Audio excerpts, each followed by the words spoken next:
A maternidade na UTI, ela tem muitas realidades, ela é muito plural. Tem bebê que tá lá para ganhar um pezinho. Tem bebê que tem uma dificuldade respiratória grande. Tem bebê que já nasce sabendo que tem tempo de vida. E a Alice, ela era uma incógnita para os médicos. Faz parte da vida. A gente não fala sobre a morte, porque se eu não falar, eu evito. E não vai acontecer, mas é a única coisa.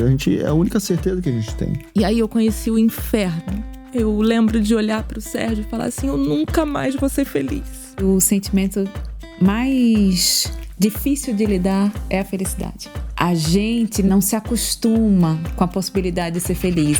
Será que tem um roteiro para a parentalidade? Educar e criar um outro ser humano é como a gente se preparar para uma viagem rumo ao desconhecido.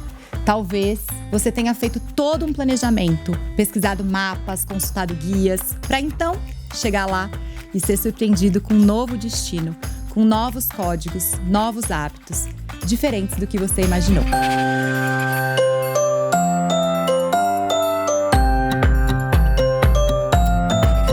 Eu sou a Camila, eu sou uma mulher branca com olhos e cabelos castanhos abaixo dos ombros. Eu tô usando um blazer amarelo e atrás de mim tem um fundo de madeira com quadros e plantas. Oi, eu sou Lua Barros, eu sou uma mulher branca de cabelos longos, escuros, olho castanho. Olá, eu sou Rafael Stein, sou um homem branco, cabelos já com bastante fios brancos, bem curtinho, uso barba, tô usando um óculos, uma camisa preta. Olá, meu nome é Humberto Baltar, eu tenho cabelo preto, black, barba e bigode. Estou usando uma bata nigeriana, azul, com detalhes laranja e amarelo, calça jeans, relógio preto e pulseiras. Olá, eu sou a Gabi, eu tenho 38 anos, sou uma mulher negra não retinta, tenho cabelos volumosos, castanhos, olhos castanhos, estou vestindo um macacão preto com um paninho azul em cima. Talvez você tenha se preparado para a chegada da sua criança e tudo esteja dentro do roteiro. Talvez ela chegue e você possa sentir o seu cheiro, ver seu rosto, pegar nos braços. Mas quem se prepara para se despedir de um filho? Quem está preparado para conviver com alguém que esteve por tão pouco tempo nesse mundo e que se faz presente todos os dias? Para conversar sobre isso, eu tenho a alegria de receber uma pessoa que eu admiro muito e que sempre me mostra que a vida é bonita. A Gabi tem 38 primaveras, é otimista, esposa do Sérgio, mãe da Alice e do Dom e de mais alguns filhos que ela não pôde nomear. Ela é publicitária, arrependida, atendeu em grandes empresas, mas em algum momento percebeu que as pessoas são as marcas incríveis desse mundo. Seja muito bem-vinda, Gabi, a gente quer muito ouvir a sua história. Muito obrigada, Kai. Eu não tenho nem palavras e nem roupa para estar nessa roda. Foi uma surpresa muito grande o convite, eu fico muito feliz de estar aqui. E de ter espaço para falar da nossa história, para falar da Alice, para falar do Dom e dos meus outros filhos que eu não pude nomear. Eu vou já pedir desculpa se eu me emocionar muito. Eu achei que ia ser super tranquilo, né? E ontem eu estava relembrando ali se tinha alguma coisa especial que eu queria compartilhar. E aí eu vi que a emoção, ela continua mais ou menos no mesmo lugar. A vida, eu acho ela um pouco irônica, porque eu achava que eu tinha nascido mãe. Quando eu tinha uns 4 anos, se você me perguntasse o que você quer ser quando crescer, eu ia responder, mãe. Eu nasci para ser mãe. E eu brincava de boneca. Eu sou a do meio de muitos primos e eu tive a oportunidade de trocar muita fralda, de botar muito para dormir, de dar muito banho. Isso era zero desafio para mim. Zero. Chorinho de criança, acolher, ficar no colo, dar a comidinha. Eu cuidei de muitos dos meus primos mais jovens, né? Porque na família, principalmente na minha família que era pobre, ser uma aldeia não é nenhuma opção. A gente tem que ser rede de apoio de todo mundo. Então, era muito natural para mim a maternidade. Aí já começou que o meu marido, quando a gente se conheceu, ele falou para mim que ele não queria ser pai. Ele não queria ser pai e esse foi um lugar de decisão. Eu falei, olha, eu vou ser mãe, não tem opção, eu vou ser mãe. E aí ele comprou essa história comigo, levou o tempo dele, mas comprou, a gente se preparou, comecei a tomar ácido fólico antes. Eu fiz a cartilha certinha. E ali pelo 6º mês de gestação, eu comecei a ser ouvida, porque durante toda a gravidez eu tinha uma intuição que algo estava errado e eu sempre fui nomeada como a mãe de primeira viagem ansiosa. né? Então, é sempre invalidado. Quando a gente chegou no 6º mês, a gente começou a ver algumas alterações de ultrassom, mas ainda num debate, porque é subjetivo, né? Quando a Alice fez 33 semanas e 6 dias, ela nasceu. E aí, quando ela nasceu, algumas horas antes, a gente recebeu a notícia de que ela não viveria, que ela tinha uma infecção no cérebro e ela não viveria. Recebi essa notícia sozinha, sem meu marido, na enfermaria de uma grande maternidade aqui em São Paulo, sem nenhum suporte, sem nenhum apoio. Tive que lidar com essa possibilidade e internar para esperar o parto. Quando o parto veio, Alice teve uma boa resposta, mas tinha o intestino rompido. Foi para UTI e antes de 24 horas de vida fez a primeira cirurgia. Dali até o 12º dia, eu tinha uma sensação de estar totalmente absorvida pelo desespero. Não era como se eu já fosse mãe, era como se só uma desgraça tivesse me acontecido. Eu não conseguia olhar para a Alice. Eu não conseguia ver a Alice. Eu olhava um sequestro de todo o meu futuro. O chão se abriu. E 12 dias depois, eu lembro de estar saindo de casa para ir para o hospital. Naquela época não era permitido ficar no hospital, então a gente saía de noite e voltava de manhã. E aí eu lembro de ter olhado para o céu e ter falado assim, ela chegou, ela está aqui. E poder começar essa jornada da UTI. A maternidade na UTI, ela tem muitas realidades, ela é muito plural. Tem bebê que está lá para ganhar um pezinho. Tem bebê que tem uma dificuldade respiratória grande. Tem bebê que já nasce sabendo que tem tempo de vida. E a Alice, ela era uma incógnita para os médicos. Eles sabiam que ela era grave, mas eles não faziam a menor ideia do que ela tinha. E aí, eu descobri que não adianta você se preparar para ser mãe. Porque você não vai ser mãe daquela maternidade. Você vai ser mãe do seu filho. E o seu filho você não conhece. Ele é inédito no mundo. Aí, eu tive a bênção de encontrar um pediatra, Alan Chiarati, maravilhoso, que me ajudou na jornada de entender assim, você conhece a sua filha. Você sabe sobre a sua filha. E a maternidade foi se desenvolvendo ali, nesse lugar de amor, dos médicos não saberem, a gente sabia um pouco mais, às vezes, sobre a Alice. Eles sabiam mais sobre medicina, mas sobre ela, Sérgio e eu é que tínhamos as informações. E, por fim, a Alice foi se recuperando, e eles falaram, olha, ela tem características que talvez ela precise de uma vida hospitalar, vocês vão precisar sair de uma maternidade para o hospital geral. Até ali não tinha caído a ficha do que era. Eu não acreditava no que os médicos estavam me dizendo e a gente mudou para um hospital geral. E aí, quando a gente se mudou para um hospital, falaram assim, não, olha só, ela vai fazer a cirurgia para corrigir o intestino e ela vai para o quarto. E aí, quem sabe, vocês vão para casa. Nas vésperas de fazer essa cirurgia, eles pediram um exoma completo para saber o que ela tinha. A gente autorizou. Ela fez a cirurgia e quando ela voltou da cirurgia, ela desequilibrou um pouco, assim, teve algumas intercorrências, mas ficou bem. E aí eu recebi a notícia na terça-feira que na sexta ela iria para o quarto.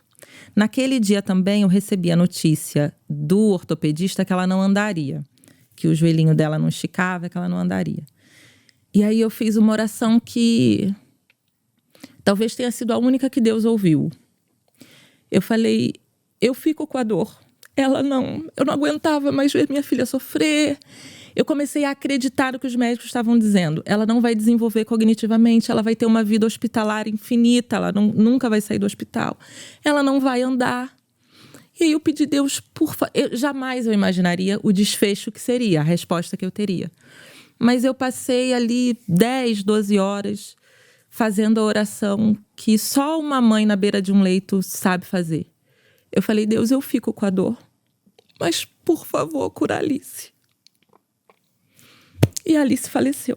Sem nenhuma explicação médica. A princípio, ela estava bem para ir para o quarto. E a Alice faleceu. E aí eu conheci o inferno. Eu lembro de olhar para o Sérgio e falar assim, eu nunca mais vou ser feliz. Eu nunca mais vou sorrir. Você vai ficar do meu lado? Eu sendo uma pessoa em luto para sempre. E aí ele falou assim, eu também não vou me recuperar disso. E a gente enterrou a Alice. Foi nesse dia que o Sérgio falou: amor, eu quero ser pai outra vez.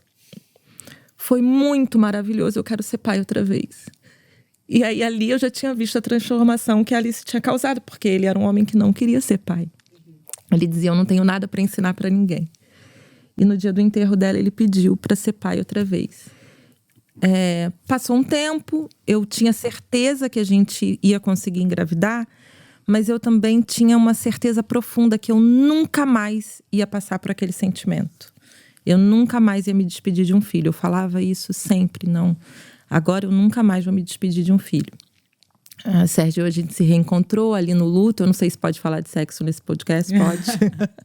Porque o sexo se tornou um lugar mais de acolhimento. O casal foi para outro lugar, né? Essa entidade casal, ela evoluiu para um outro lugar. Existiu uma busca de se acolher e assim veio o Dom. E aí o Dom começou a crescer. O Dom, claro, foi uma maternidade muito diferente da Alice. Foi muito gratificante. Eu nem sabia o que era puerpério, eu não sabia o que era reclamar de uma noite sem sono, porque para mim era uma benção tão grande levar meu filho para casa, que eu não consegui viver essas situações. E aí o Dom começou a crescer, e quando o Dom fez 2 anos e ele começou a se despedir da cara de bebê, eu visitei aquela dor novamente, porque eu me dei conta que o bebê Dom também não ia voltar.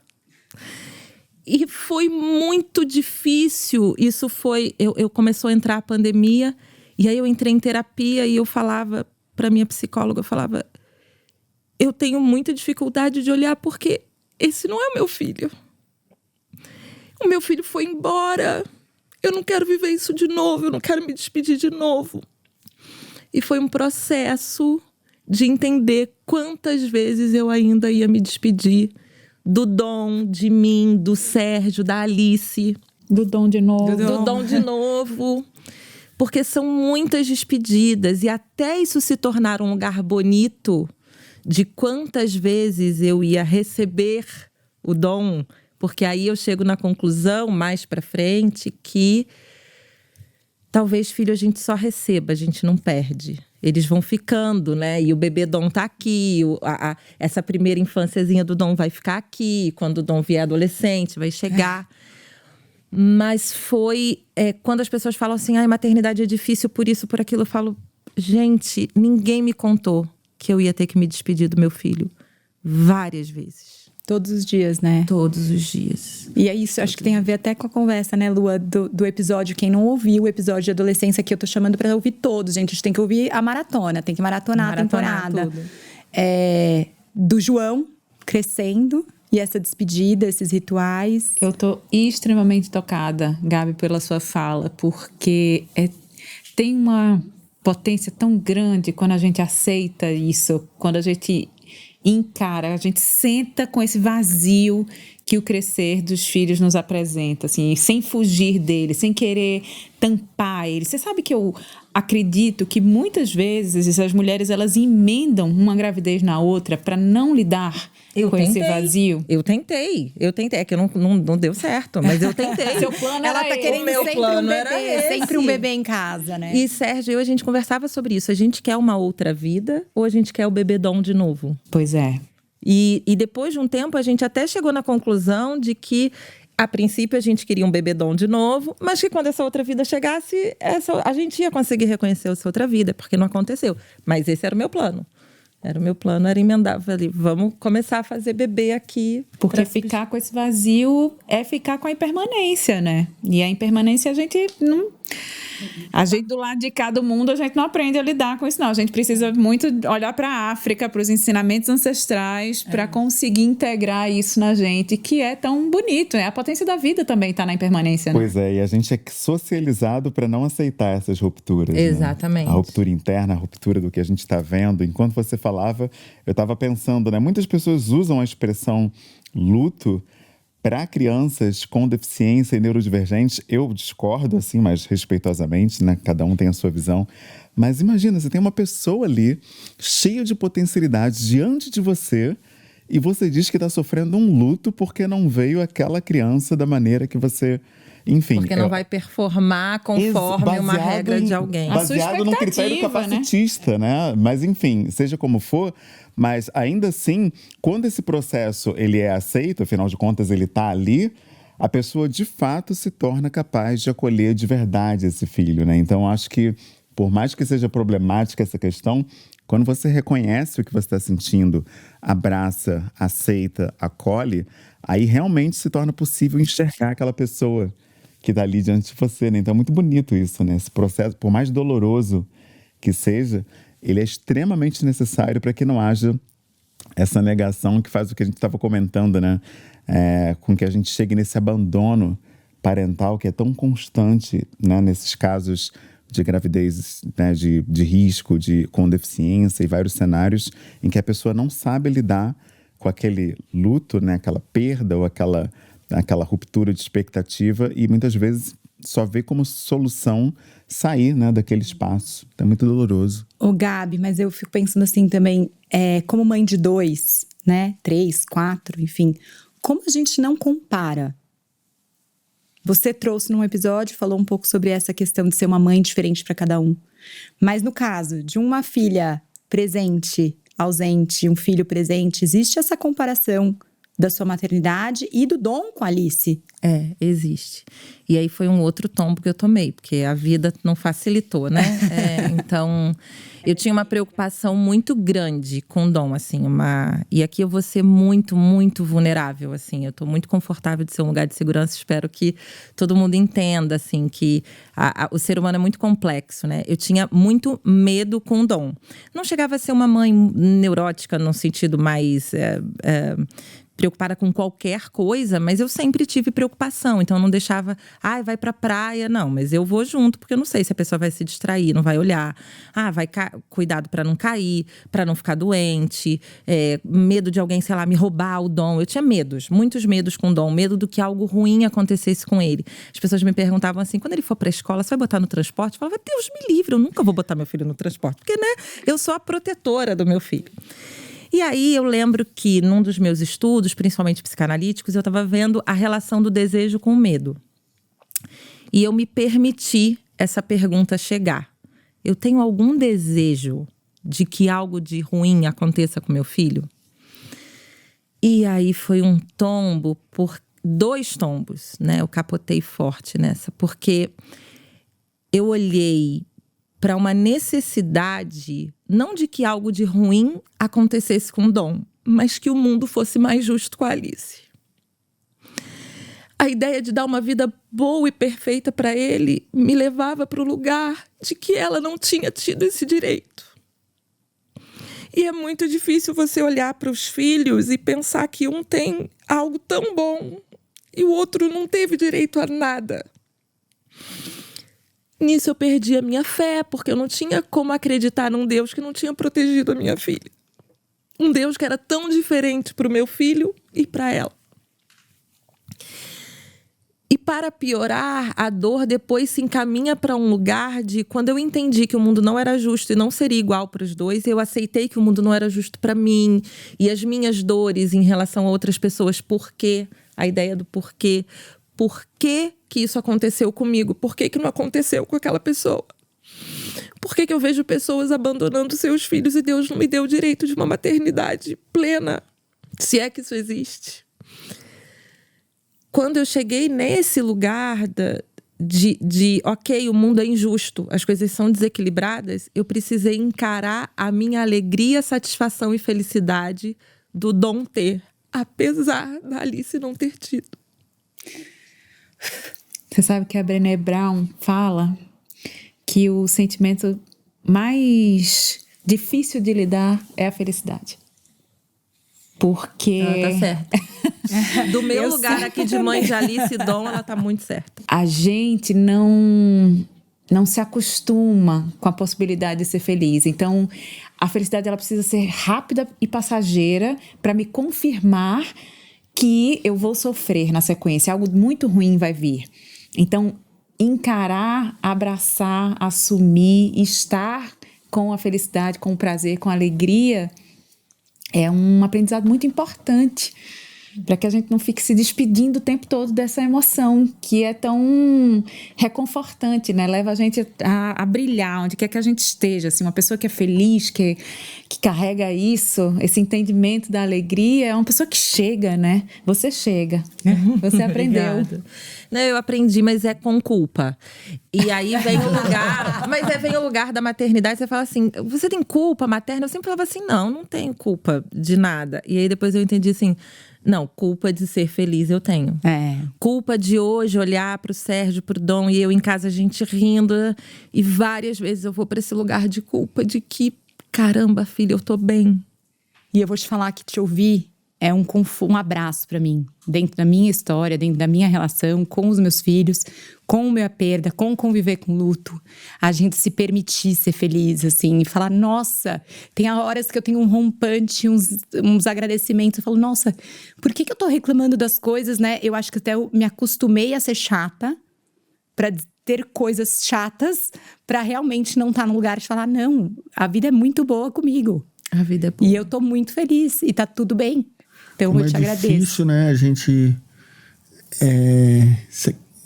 aceitar que tá tudo bem, que tá feliz, ou de se sentir merecedor, sabe? Talvez ouvindo você assim, eu falei, nossa, quanto tempo eu passei assim, vivenciando acontecer algo bom, mas como que eu tô feliz aqui, se eu acabei de, sabe?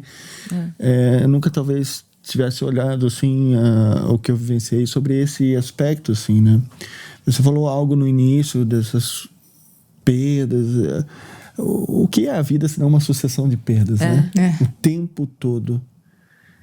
O tempo todo, todo dia a gente perde algo. A todo momento ao tomar uma decisão, mesmo que você perde algo, né? Você perde muito mais do que ganha. Eu sempre falo isso.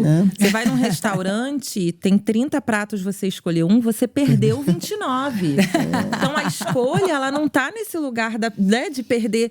Eu escolhi, eu perdi. Não, é por isso que escolher é tão difícil, porque a gente perde todas as outras possibilidades. Se a gente entende que a vida é uma sequência de perda, então por que a gente não, né? Por que a gente não olha para a sequência de ganhos? Exato. Ou por que a gente não... Ok, a vida é isso. E tem uma coisa da integração que para mim é muito importante, é algo que eu me lembro o tempo todo, né? Eu falei da minha perda recente, da minha amiga, assim, que era um sol, uma pessoa muito maravilhosa. E aceitar isso, entender que isso é parte. A vida para viver é preciso integrar essas partes. Né? A vida é isso, a vida é a morte também. A morte está presente. Faz parte da vida, a gente separa, né? Então a gente não fala sobre a morte, porque se eu não falar, eu evito. E não vai acontecer, mas é a única coisa, é a única certeza que a gente tem.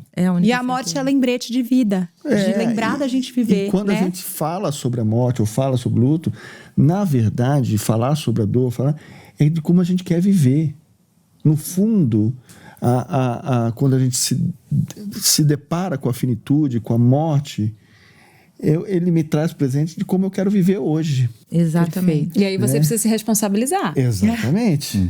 Aí é job. Aí eu quero, assim, aí quando a gente passa a rever o que eu quero ser, como... Peraí, né? Porque eu vejo que a sensação que eu tinha que eu vivia como um zumbi existencial, seguindo um protocolo, uma sequência e tal.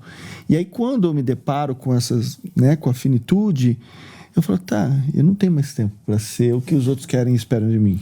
E eu nem tenho tempo para ser o que eu quero ser no futuro. Isso. É o que eu sou no agora, o que é o meu possível. Agora. E principalmente o que você tinha dito no outro episódio da beleza do ordinário, da vida. Da gente tornar sagrado esse ordinário.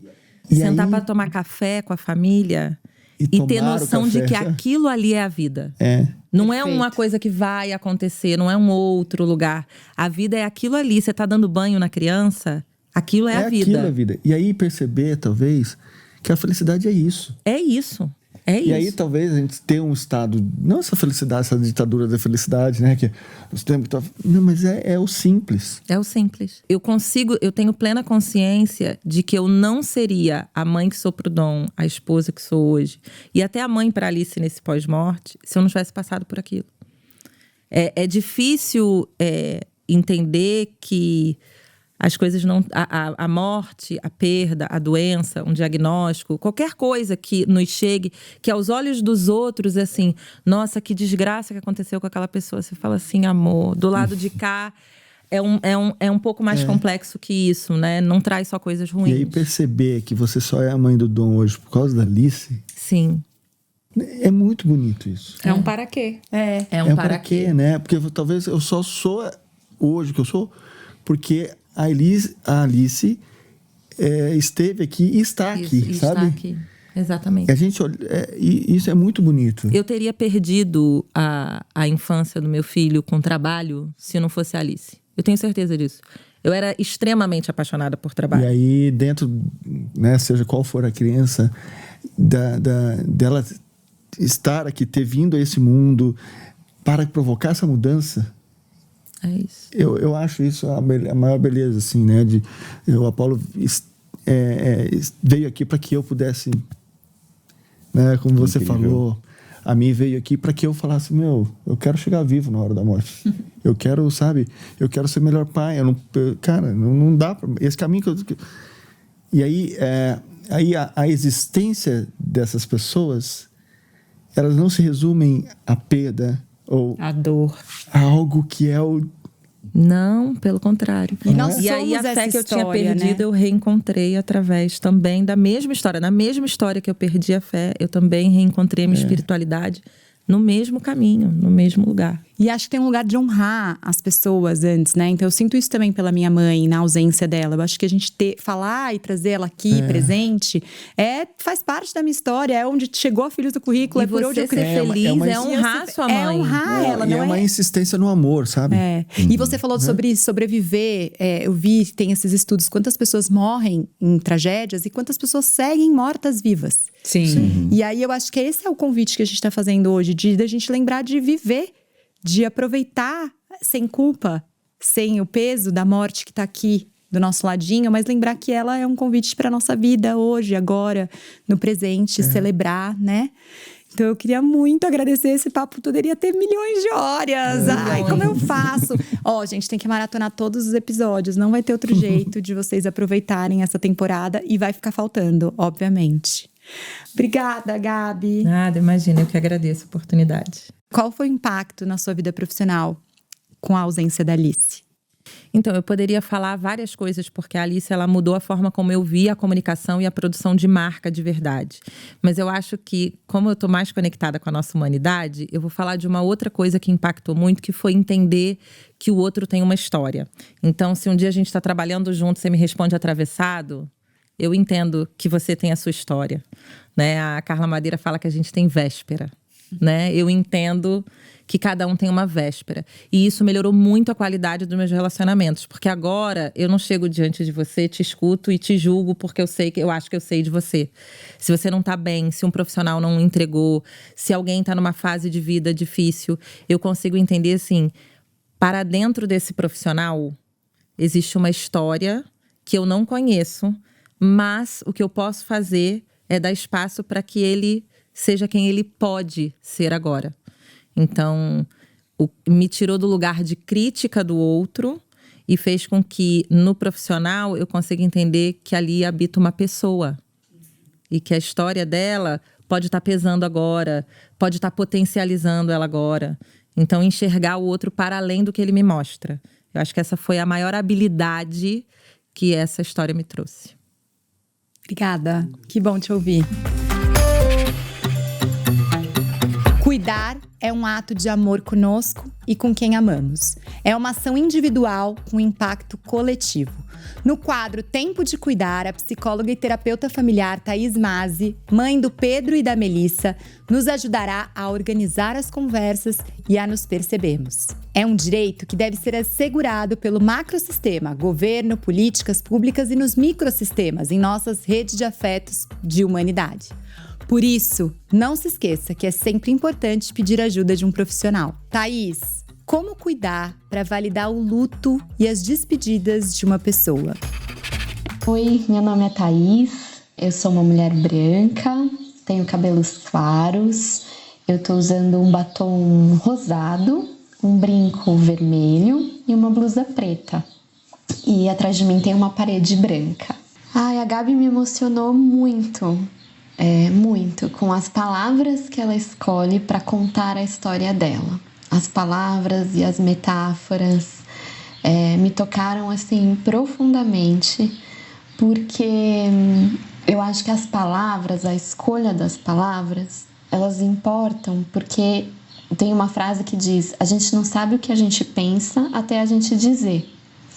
Então, quando você transforma um sentimento, um pensamento, uma emoção em uma palavra, é como se você materializasse um pedaço da sua história. E o Rubem Alves fala que a gente tem que escolher boas palavras para ver um mundo melhor. E a Gabi, ela vai escolhendo as palavras para descrever a experiência dela e já transforma, mesmo as dores, mesmo as perdas, em algo que nos leva para possibilidades, nos leva para ver o que tem de bom aí acontecendo também.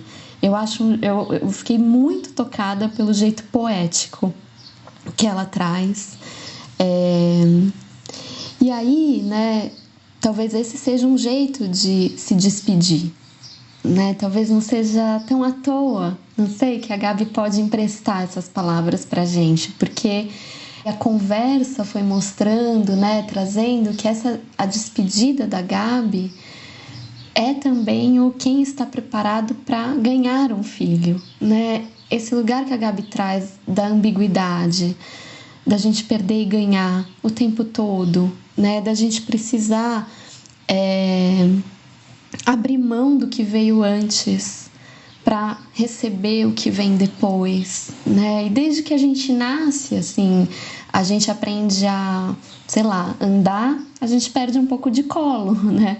A gente aprende a comer, mastigar, a gente perde o líquido quentinho dentro do nosso corpo. Então, a vida tem isso, né? E acho que a Gabi vai convidando a gente para essa naturalidade da vida e integrar, né? Acho que quando ela conta, tem que vir o próxima página, né? Próxima coisa que acontece, sem tirar aquela parte que doeu. Então, mais do que despedida, acho que a Gabi me convida para receber, né? Para o que vem junto com o que vai.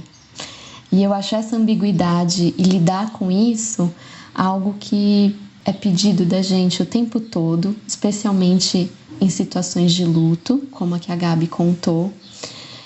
Mas eu fico com esse quente no coração, né? De que um jeito de se despedir é dizendo olá, é dizendo oi, você existiu, você tá aqui no meu coração, na minha memória, e mais coisas vão acontecendo na minha vida, né? E olha o que veio depois de você, né, Alice? Veio o Dom, veio uma outra etapa do casamento, vieram outros desejos. Então esse dizer olá para o que chega, me parece, quando a Gabi fala, que também é um caminho de despedida bem bonito, né, e bem eficaz. Tem uma coisa na história da Gabi que ela conta de uma intuição, e isso também me tocou muito, porque a Gabi vai contando de profissionais que ela encontrou que fizeram diferença, parece, nessa história.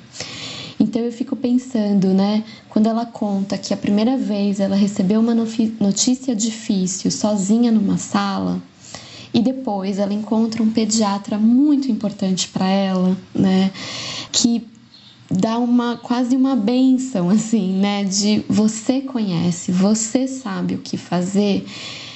Me dá muita vontade de sublinhar isso e trazer aqui na minha fala a importância de encontrar profissionais que validem as famílias, né, que se eventualmente a gente passa por uma situação onde a gente se sente desrespeitada, invalidada, ou homens também, os pais, as mães, os cuidadores, né, não fique ali.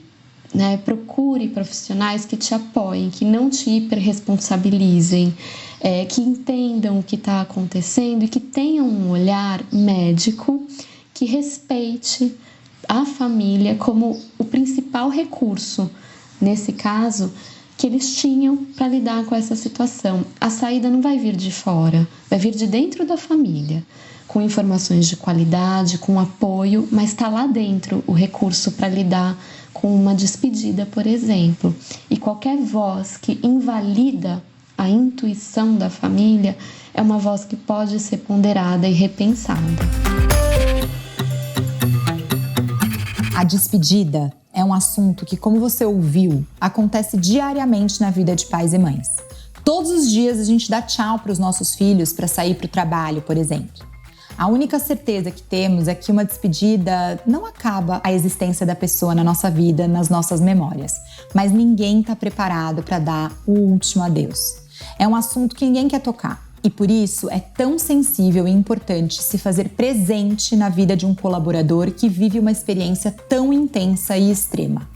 Estar perto, oferecer todo o suporte necessário, perguntar como pode ajudar, garantir todos os direitos. Acolher, amparar, dar afeto. As perdas gestacionais acontecem de forma silenciosa e muitas famílias vivem essa situação.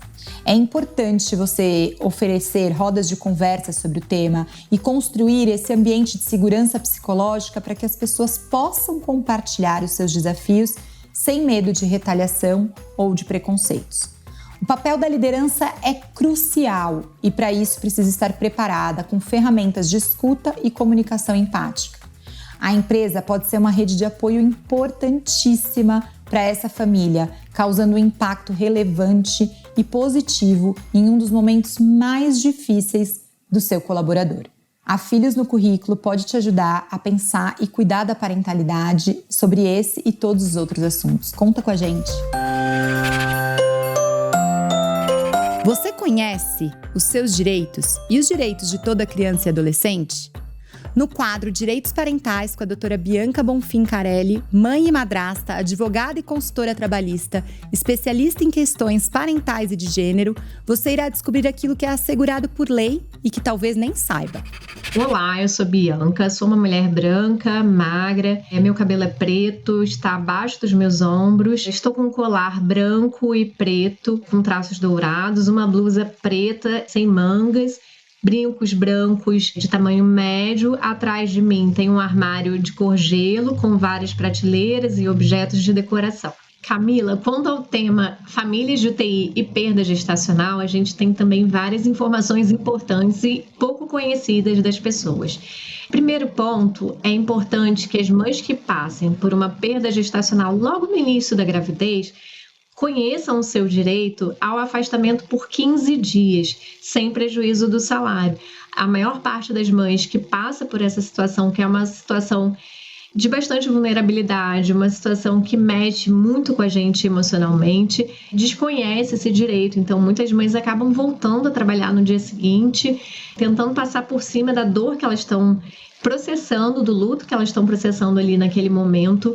E é importante a gente fazer chegar essa informação para uma quantidade maior de pessoas para que as mães possam fazer uso desse direito, tá? Como é que acontece isso? Quando a mãe passa por esse processo da perda gestacional, ela precisa procurar a sua médica, a sua obstetra, a sua ginecologista e ela vai dar um atestado de 15 dias.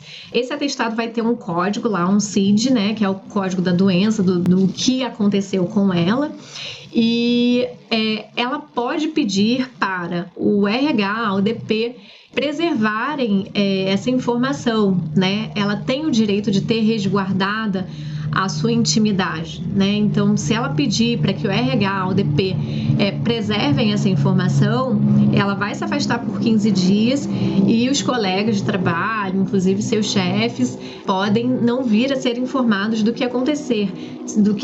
Se esse foi o desejo dela, né? E caso essa perda tenha acontecido antes que ela tenha informado as pessoas de que estava grávida e tudo, porque isso acontece com frequência. Muitas mães voltam a trabalhar logo depois porque não querem que os seus pares de trabalho venham a saber o que aconteceu, ou até mesmo o seu superior hierárquico venha a saber o que aconteceu. E ela tem o direito de fazer o uso desse afastamento de 15 dias que está previsto em lei, e ter resguardado essa informação, tá? Ela pode não ter essa informação exposta. Quando essa perda gestacional acontece e a gravidez já está mais avançada, ela vai ter direito à licença maternidade, o período integral de licença maternidade. E qual é o período de licença maternidade? Para a maior parte das empresas, esse período é de 120 dias corridos. Para as empresas que aderiram ao programa Empresa Cidadã, esse período é de 180 dias. Tá? Então, você precisa saber na sua empresa se ela aderiu ou não a esse programa Empresa Cidadã e se, no caso da sua empresa, a licença é de 120 dias ou de 180 dias. Mas o fato é que, se você sofre uma perda gestacional com uma gravidez mais avançada, você vai ter direito a esse período completo. Puxa, Bianca, mas como é que eu vou saber a partir de qual momento eu tenho direito à licença maternidade integral, ao período integral da licença maternidade? O que vai definir isso é como a equipe médica vai relatar o que te aconteceu. Se ela relatar o evento como um parto, isso vai ser considerado pelo INSS o parto, e aí ele vai reconhecer o período integral de licença maternidade. Se a equipe médica relatar isso, nos documentos médicos como uma perda gestacional, isso vai ser considerado pelo INSS como um afastamento por perda gestacional e, portanto, com direito de apenas 15 dias de afastamento. Então, nesse momento, é muito importante que a equipe médica tenha uma conversa com a mãe e entenda qual é o desejo da mãe. Às vezes a mãe pode preferir voltar 15 dias depois, às vezes a mãe pode entender que ela não tem condições de voltar 15 dias depois. E isso a gente está falando daquelas situações que são situações limítrofes, Assim, a gestação está em 24 semanas, por exemplo, e aí a equipe médica fica em dúvida de como caracterizar esse evento, se foi um parto ou se foi uma perda gestacional. Vale lembrar que tem 3 critérios, que são critérios alternativos para classificar esse evento como parto ou não. Primeiro é a idade gestacional, de 24 semanas. Então, se essa gestação tem mais de 24 semanas, já é considerado um parto. O peso também, de forma isolada, pode ser considerado para definir o evento como parto. Ou até mesmo o comprimento céfalo-caudal do bebê também pode ser considerado para classificar esse evento como parto. Nem todos os médicos sabem disso, nem todos os médicos têm esse cuidado, mas é importante em situações tão dramáticas como essa que a equipe médica busque conversar com a mãe, com a família, para entender qual é a melhor solução e a melhor caracterização desse evento para a mãe, entendendo se ela deseja voltar logo ao trabalho ou se ela prefere, se para ela é melhor ficar mais tempo afastada. Além disso, quando o bebê, ele nasce e depois ele vem a falecer, quando a mãe perde aquele bebê, depois do nascimento, a mãe também tem direito a todo o período de licença maternidade. E vale lembrar, o período que o bebê ou a mãe ficam internados na UTI, esse período também é considerado, ele não é computado nos dias da licença maternidade. Então, esses dias de licença maternidade, eles só vão começar a contar quando terminar a internação na UTI, seja da mãe, seja do bebê, tá? Então, durante a internação, esse período da licença maternidade não é computado e se o bebê vier a falecer, se a mãe perder esse bebê, a partir desse momento ela tem direito a todo o período de licença maternidade. Deixo aqui já o meu abraço para quem passou por essa situação, sei como que é difícil e sei que nesses momentos é também difícil a gente buscar assessoria jurídica, buscar informações, mas muitas vezes isso pode ser importante e pode ser determinante para que as coisas sejam minimamente e dentro das possibilidades mais leves para quem está atravessando esse processo. Nosso programa Parentalidade Fora do Roteiro está chegando ao fim, mas a gente sabe que essa é apenas a primeira página de um longo roteiro que você vai escrever a partir das suas próprias experiências. Para o quadro final, continuando a conversa, nossos convidados prepararam indicações incríveis para você que quer um pouco mais. A Gabi deixou pra gente algumas indicações para continuar essa conversa, então vamos às dicas? Café Filosófico, em especial o programa Espiritualidade Inconsistente e o Mercado de Deus, com Ed René Kivitz. o poema Gesso, de Manuel Bandeira, e para ouvir ao menos 2 vezes por dia Gonzaguinha, pra gente cantar bem alto, apesar das dores da vida, que ela é bonita e é bonita. E é claro, aproveitar para seguir a Gabi nas redes sociais, no @agabipensando. Este programa é uma realização da Filhos no Currículo, teve apoio da Mustela e edição e produção do Mux. Esse é o nosso último episódio do Parentalidade Fora do Roteiro. Não deixe de ouvir e compartilhar toda a temporada. Afinal, nenhuma parentalidade tem roteiro. Muito obrigada!